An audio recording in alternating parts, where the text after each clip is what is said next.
Welcome to AK Podcast, where we explore science and nutrition behind livestock care and management with the best and the brightest in the business. I'm your host, Chris Radke, part of the sales department here at Agri-King, and with me today is the Director of Field Services and a member of the sales management team, Mr. Mike Donaldson. Mike, how you doing, buddy?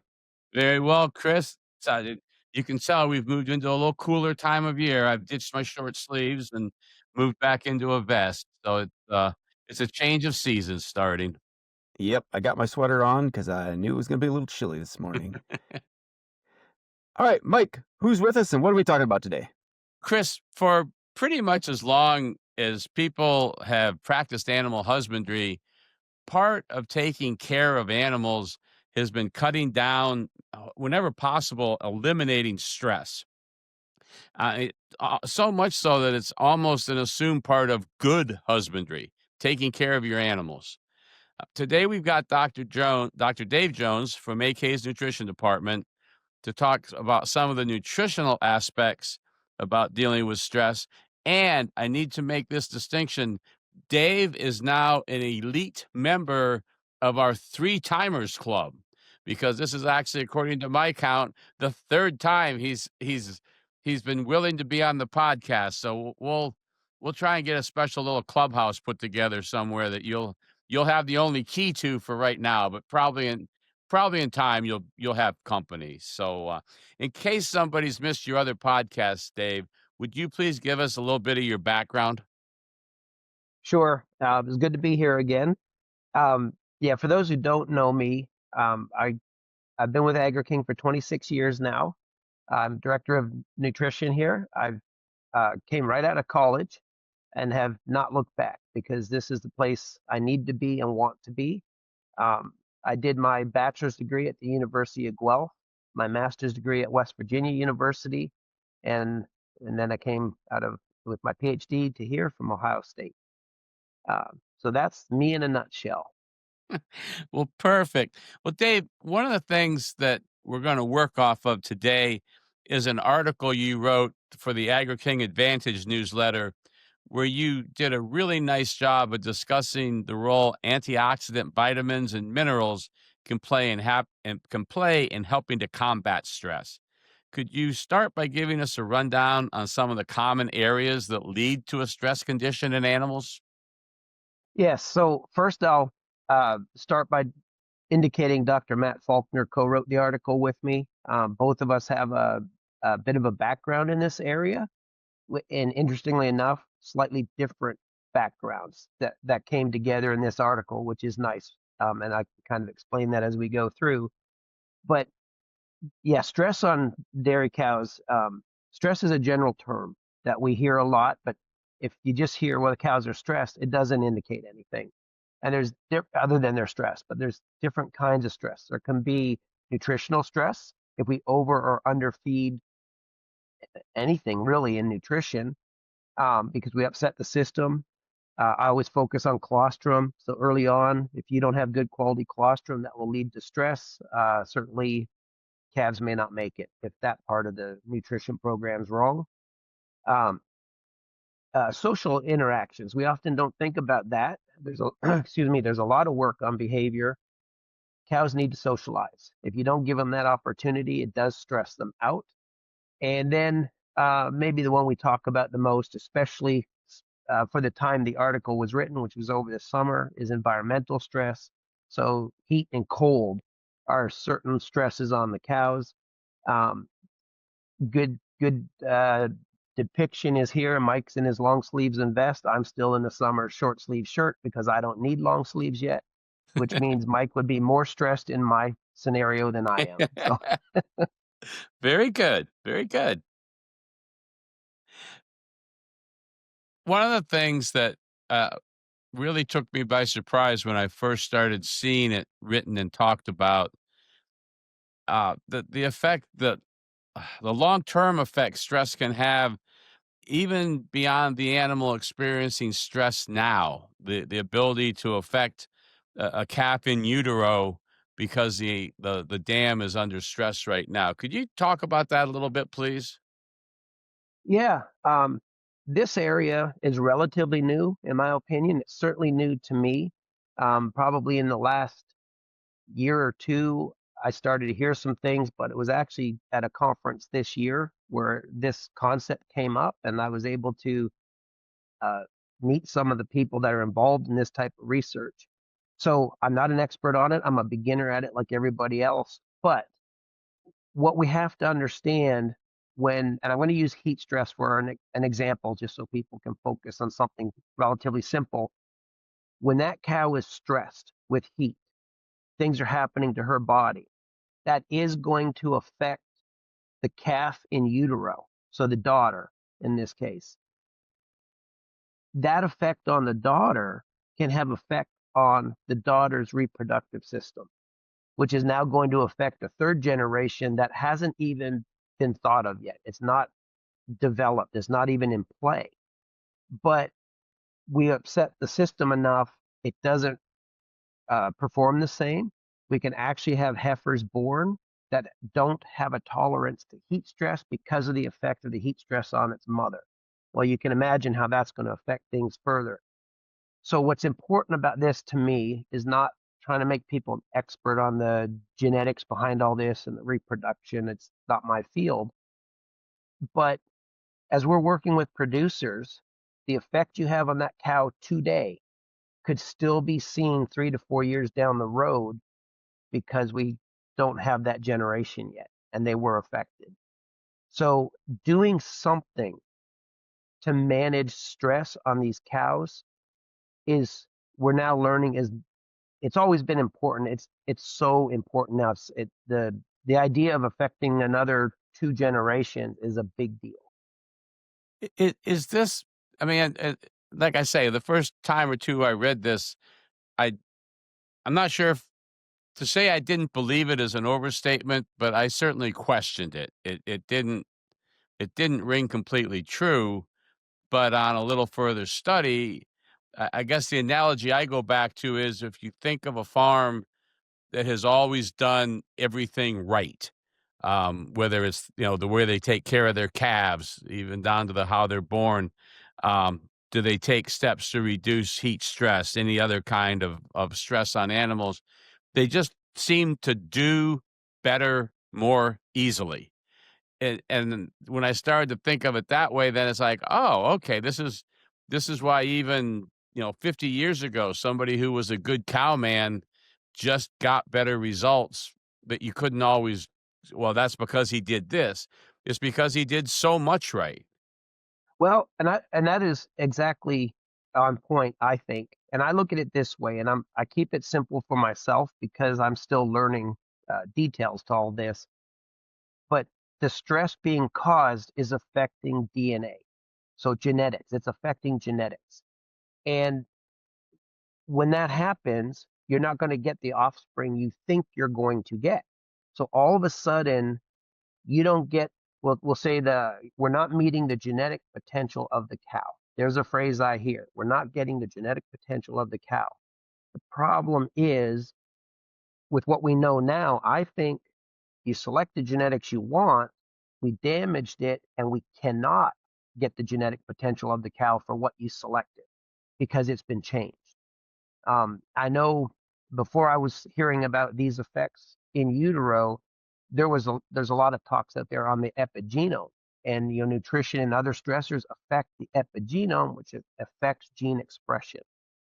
And so it's all linked in there as a layman geneticist. It's linked, and we changed the genetics essentially. Maybe not academically a correct statement, but we're changing the expression of the genetics. Maybe that's a better way to say it. Okay. Dr. Jones, would you explain what the acronym ROS stands for and its impact on a body? Yes. So in our world, we love acronyms. I actually don't. I think acronyms are confusing, but it stands for reactive oxygen species. So that's a general term that is talking about uh, types of oxygen, and I'll get a little more detail later, but um, types of oxygens that are used to by the immune system to destroy things. So, for example, if you have a bacterial infection, the immune cells are going to deal with that infection, and these oxidant species uh, kill the infection. It's kind of like internal chemical warfare that's going on in your own body. Um, Okay. yeah.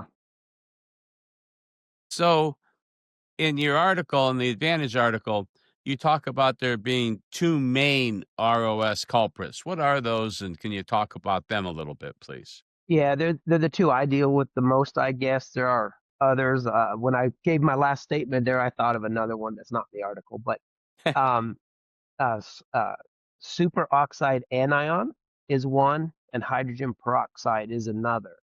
And I like the hydrogen peroxide one because we use that in water to clean up water, so people can picture that that's a disinfectant, if you will. So it makes some sense that it could be used to destroy pathogens. Um, those are the two main ones that I talk about in the article, and I'll stick with. But um, there is um, nitric oxide as well that the immune system will use, and so that's a little plug for consuming bacon and a little bit of nitrate, so the body can make that stuff. So I there's my knew I'd plug. like this topic. We're doing good work here today, boys. But I won't go into too much detail on that one because it strays from the concept, but it is an important one to know. We've talked a little bit about why this aspect of stress is something to try to avoid, minimize. Let's start talking a little bit about the nutritional things that can be done to help alleviate, to help address stress. Obviously, if we're talking about heat stress, there's things we need to do from an environmental, how our barns are set up standpoint. But when it comes to things that could be done nutritionally, could you take us through some of those, please? Yes. So at Agri-King, we work with vitamins and trace minerals. And there are specific vitamins and trace minerals that are very important to this immune function and dealing with oxidative stress. So, and to understand that, we have to understand that there are some enzymes that deal with these ROS species. So, the superoxide anion has an enzyme to counteract it called superoxide dismutase. And through the hydrogen peroxide process, um, and there's glutathione peroxidase, which minerals are involved to improve the function of those enzymes. And then we have some vitamins, vitamin E, vitamin C, that are really important. Vitamin E is one of my favorites. I really like that vitamin. Um, so they're involved with sort of direct antioxidant function, those vitamins. So how does maybe Agri-King's approach to that aspect of nutrition differ what maybe someone else thinks ought to be done? Yeah. So in the nutrition world, we're all pretty familiar with what these vitamins and minerals are there for, what they're doing. So what we do, um, we'll backtrack a bit here. We need zinc, manganese, and copper. They work with superoxide dismutase to make it function. If you don't have enough of those, you don't get proper function. Vitamin E is sort of a direct antioxidant, if you will. Vitamin C works with vitamin E, which we can cover some of that in a minute. And then what I learned that is not in my paper, because I didn't know this until I was kind of reviewing for the webinar I did and this, um, glutathione peroxidase is involved with that same vitamin E, vitamin C link. So that was new to me. I did not know that. Um, so what we're doing, there's a baseline of nutrition. First and foremost, forget stress. We have to get the base requirements met. So that's what our base products will do.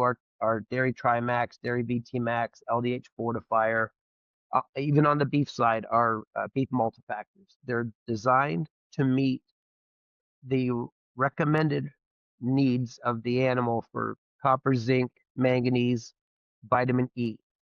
Um, and you notice I left vitamin C out for a moment. That's a kind of a additional vitamin, so I'll talk about it later. Okay. So that maintains the base nutrition of the animal. Now, if you throw in stress, that's an extra issue. I'll focus on heat again because it's easy to think about. Your cow's doing fine, summer heat kicks in, now you have issues, but you did not change the base nutrition. Those issues occur because her demand for these nutrients has gone up. She has an extra need. So we have add-on packs. Bovine Replete is one, and Super Micro is another, that can be added on top of the base mineral to supply the extra demand that the animal needs for that time of stress. Everything is designed to be added together because we're very aware that if you overfeed these kind of things, they can act as pro-oxidants. So they add to the problem, they don't help the problem. Certainly, if you underfeed them, you just don't manage the stress because the enzyme systems and whatnot are not being supported properly. So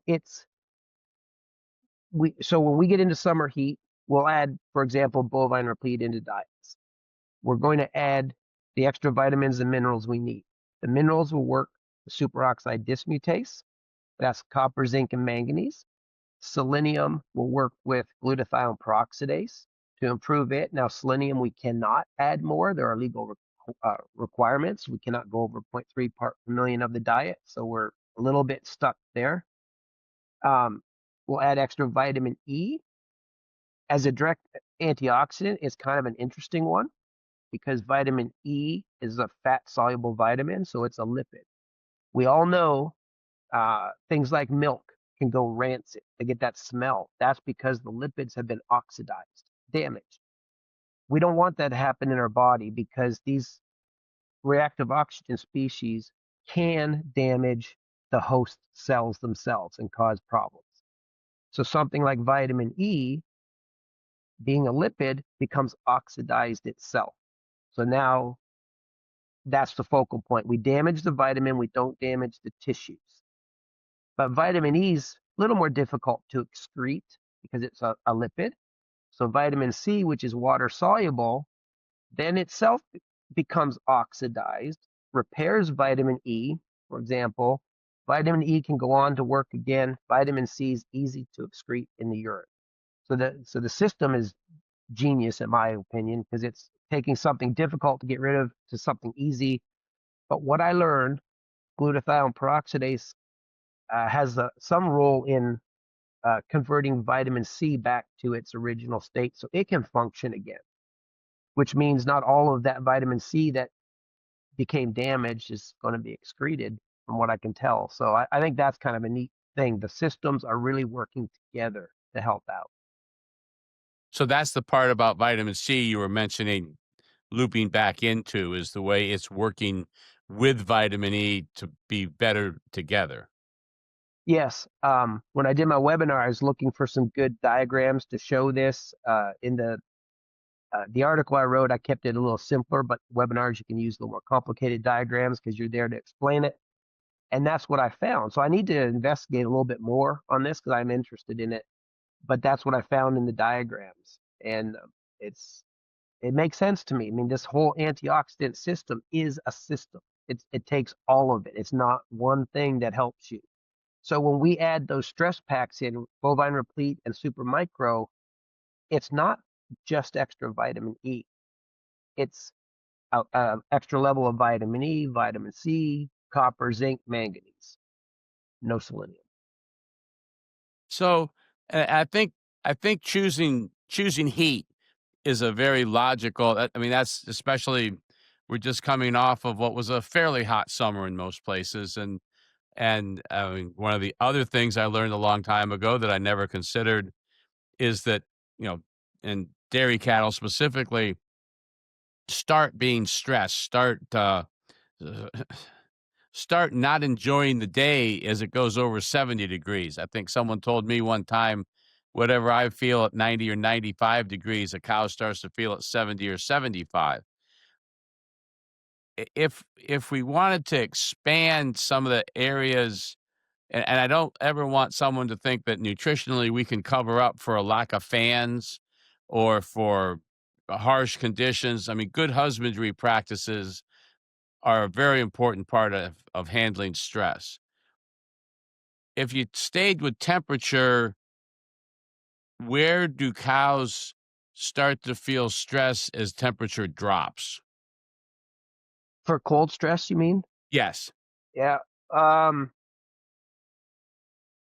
I don't know the exact number. I'll be honest with that because I don't deal with it as much because they get more comfortable. But um, I think their ideal range is in the 50s and 60s because as you're going up around 68 degrees, depending on humidity, because that is a Mhm. major factor, they can start to feel heat stress. So 70 is a good number to remember because it's easy to remember.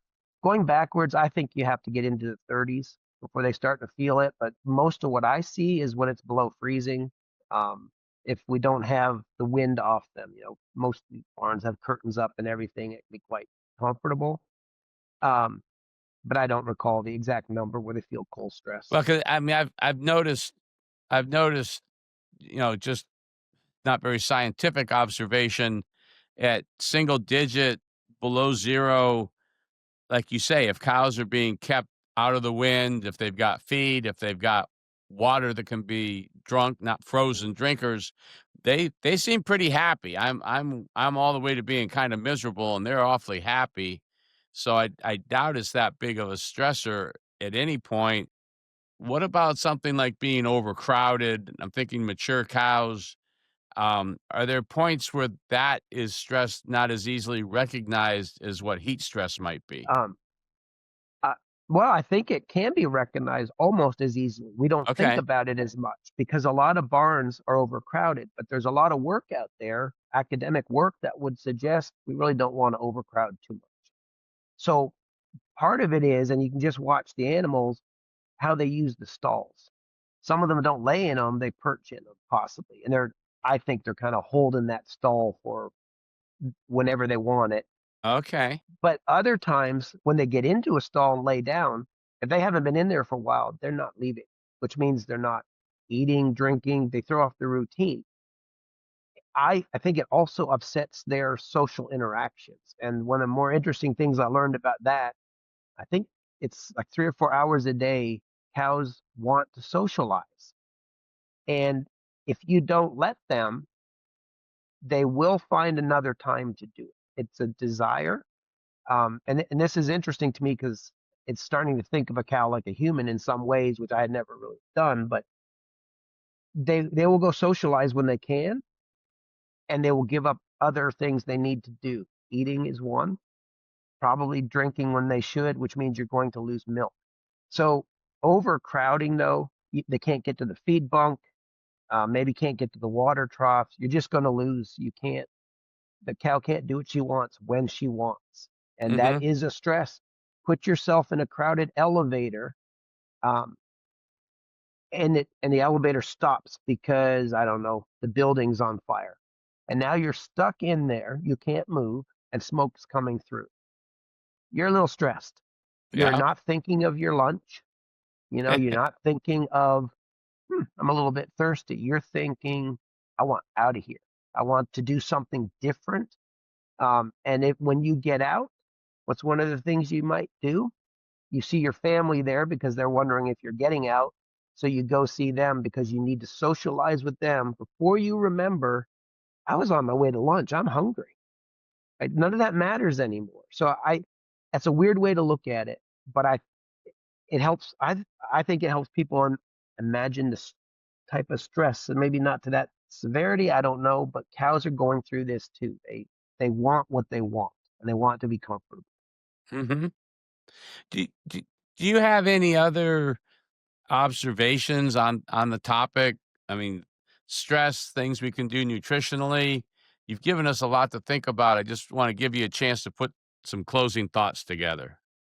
Yeah, there's a lot that goes into stress. So I'm passionate with the nutrition. You can't avoid the nutrition, they must have it.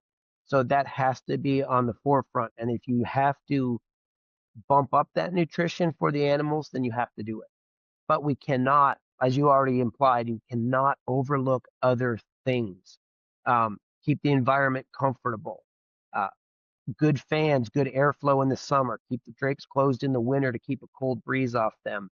I've seen that with robots. I've seen a robot milker not being used correctly because there was a cold breeze on it. As soon as there was some sort of curtain put up, it got used. The cows just were not comfortable in there. Um, I'm not a big fan of overcrowding, so make sure they have feed space and stall space. They have to have it. Um, if you see something that is odd, so bunching of cows in a pen, could be heat.